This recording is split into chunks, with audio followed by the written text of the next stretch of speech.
ಒಂದ್ ಕಡೆ Iran America ನಡುವೆ ಯುದ್ಧ ಆಗ್ತಾ ಇದ್ರೆ ಮತ್ತೊಂದೆಡೆ ಜಪಾನ್ನಲ್ಲಿ ಹಲವು ದಿನಗಳ ಬಳಿಕ ಮತ್ತೆ ಭೂಮಿ ಕಂಪಿಸಿದ ಅನುಭವ ಆಗಿದೆ.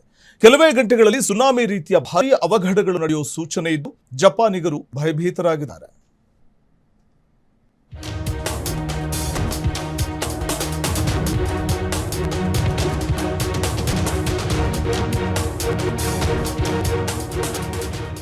ಜಗತ್ತು ಈಗ ಭಾರಿ ಸಂಕಷ್ಟದಲ್ಲಿದೆ.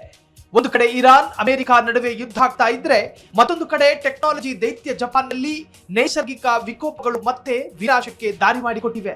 ಜಪಾನ್ನ ಈಶಾನ್ಯ ಕರಾವಳಿಯಲ್ಲಿ ಇಂದು ಪ್ರಬಲ ಭೂಕಂಪ ಸಂಭವಿಸಿದೆ. 7.4ರಷ್ಟು ಭೂಕಂಪನದ ತೀವ್ರತೆ ಕಂಡು ಬಂದಿದ್ದು ಮುಂದೆ ಇನ್ನು ಭೀಕರತೆಯ ಮುನ್ಸೂಚನೆ ಕೊಟ್ಟಿದೆ. ಸ್ಥಳೀಯ ಕಾಲಮಾನ ಸಂಜೆ 4:53 ಗಂಟೆಗೆ ಉತ್ತರ ಇವಾಟೆ ಪ್ರಾಂತ್ಯದ ಪೆಸಿಫಿಕ್ ಸಮುದ್ರ ಭಾಗದಲ್ಲಿ ಭೂಕಂಪ ಸಂಭವಿಸಿದೆ.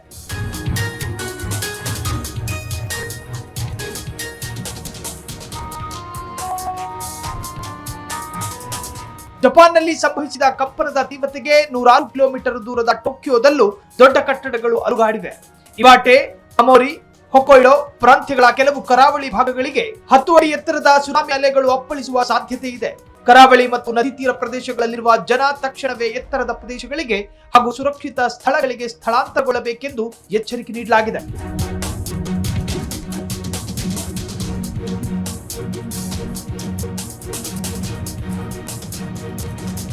ಭೂಕಂಪದ ಬಳಿಕ ಜಪಾನ್ ಪ್ರಧಾನಮಂತ್ರಿಗಳ ಕಚೇರಿ ಬಿಕ್ಕಟ್ಟು ನಿರ್ವಹಣಾ ತಂಡ ರಚಿಸಿದ್ದು ಪರಿಸ್ಥಿತಿಯ ನಿಗಾ ವಹಿಸಲು ಅಗತ್ಯ ಕ್ರಮ ಕೈಗೊಳ್ಳುವುದಕ್ಕೆ ಸಜ್ಜಾಗಿದೆ. ಕರಾವಳಿ ಭಾಗದಾದ್ಯಂತ ಸುನಾಮಿ ಅಲರ್ಟ್ ಘೋಷಿಸಲಾಗಿದೆ.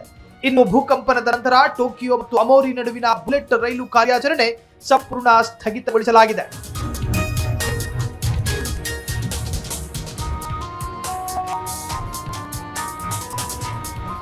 ವಿಶ್ವದ ಭೂಕಂಪ ಪೀಡಿತ ಪ್ರದೇಶಗಳಲ್ಲಿ ಜಪಾನ್ ಪ್ರಮುಖವಾದುದು. ಪೆಸಿಫಿಕ್ ರಿಂಗ್ ಆಫ್ ಫೈರ್ನ ಪಶ್ಚಿಮ ಅಂಚಿನಲ್ಲಿರುವ 4 ಪ್ರಮುಖ ಟೆಕ್ಟೋನಿಕ್ ಪ್ಲೇಟ್ಗಳು ಜಪಾನ್ನಲ್ಲಿವೆ. ಹೀಗಾಗಿ ನಿರಂತರವಾಗಿ ಭೂಕಂಪ ಆಗ್ತಿರುತ್ತವೆ. ಸುಮಾರು 12.5 ಕೋಟಿ ಜನರಿಗೆ ನೆಲೆಯಾಗಿರುವ ಜಪಾನ್ ಪ್ರತಿ ವರ್ಷ ಸುಮಾರು 1500 ಕಂಪನಗಳನ್ನು ಅನುಭವಿಸುತ್ತವೆ. ಅಲ್ಲಿನ ಸರ್ಕಾರ ಅಗತ್ಯ ಕ್ರಮ ಕೈಗೊಂಡು ಜನರ ಜೀವಹಾನಿ, ಆಸ್ತಿಪಾಸ್ತಿ ರಕ್ಷಣೆ ಮಾಡಬೇಕಾಗಿದೆ. Bureau report, freedom TV, Bengaluru. ಕ್ಷಣ ಕ್ಷಣದ ಸುದ್ದಿಗಳಿಗಾಗಿ ಫ್ರೀಡಂ ಟಿವಿ ಸಬ್ಸ್ಕ್ರೈಬ್ ಮಾಡಿ, ಲೈಕ್ ಮಾಡಿ ಹಾಗೂ ಫಾಲೋ ಮಾಡಿ. ಹೊಸ ಸುದ್ದಿಗಳ ನೋಟಿಫಿಕೇಶನ್ಗಾಗಿ ಬೆಲ್ ಐಕಾನ್ ಮೇಲೆ ಕ್ಲಿಕ್ ಮಾಡಿ.